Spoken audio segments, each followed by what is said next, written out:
bisa silaturahmi, bisa berkumpul di tempat yang mulia di Masjid Raya Bayan Presiden, bapak-bapak, ibu-ibu, abang kakak, ayah bunda, adik-adik semua dalam rangka menimba ilmu. Betul. Selain menimba ilmu, kita akan melihat program yang luar biasa dari Musyawarah XMRKM. Iya, X itu kerjasama. Kerjasama, betul sekali. Dari kajian musyawarah bersama Masjid Raya Bayan Presiden.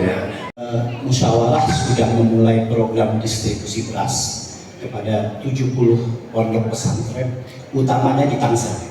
Institut Ilmu Al-Quran merilis data Bapak Ibu sekalian, Indonesia buta huruf Al-Qurannya adalah 72,25%. Tapi di Tangerang Selatan, karena ibu-ibu rajin ngaji, majelis taklimnya banyak, MRKR banyak pengajian, alhamdulillah kita tidak sebanyak itu. Tangerang Selatan berdasarkan survei Lembaga Pengembangan Tilawatil Quran yang buta hurufnya 12,36%.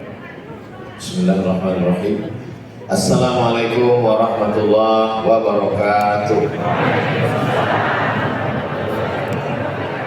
Alhamdulillah, Allahumma sholli ala Sayyidina Muhammad wa ala ali Sayyidina Muhammad. Sahabat-sahabat semua, Bang Ade, Riki, Bapak Ibu, tokoh masyarakat, DKM Masjid, semua yang berhadir ini insya Allah dimuliakan Allah Subhanahu wa Ta'ala. Amin ya Rabbal Alamin. Tema kita pada pagi menjelang siang ini adalah peran masjid di era digital. Digit artinya angka, karena ada satu alat yang bisa menyimpan, setelah menyimpan kemudian diedit, setelah itu kemudian diupload, yang menghasilkan digit angka 0, 1, maka disebut dengan digital.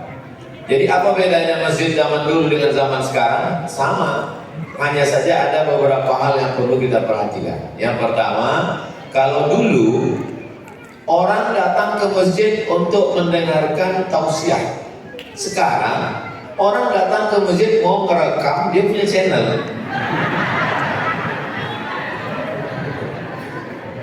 Itu jadi tidak semua orang ke mohon yang ke sini.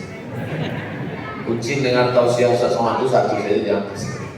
Karena ada beberapa konten kreator tersinggung meninggal. Tempat pusat asal muaranya, tapi bahwa orang menikmati kajian di masjid, ya di mana saja bisa. Walaupun di rumahnya, di kantor, dan dia bisa disimpan kajian itu. Mana kajian guru-guru para alim ulama yang zaman dulu hilang, tidak ada rekamannya, ditelan zaman, ditelan masa. Dari mana muncul ikhtilaf? Mazhab Syafi'i mengatakan Nabi itu baca Bismillah jahar, Bismillahirrahmanirrahim.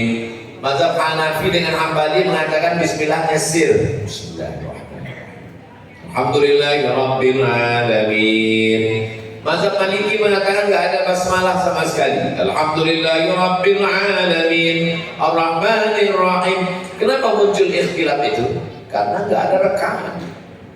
Sidang, apa kira-kira masukan dari Ustaz? Masukan dari saya, buat penceramah pakai SIM.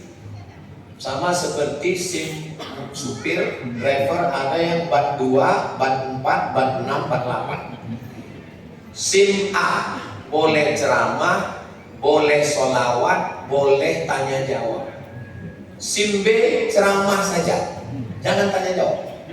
Jadi kalau dia ditanya jamaah, Ustaz apa hukum ini? Maaf, saya SIM B. Polanya dirubah. Setelah melihat kejadian kemarin, nampaknya ibu-ibu takut ngaji ya. Jadi kita buatkan kelas khusus tahsin. Ibu gimana Bu? Kalau boleh nanya ya, beberapa ibu ini hafalannya sudah berapa? Saya sudah 5 Pak Ustaz. 5 juz? Enggak, Iqra 5.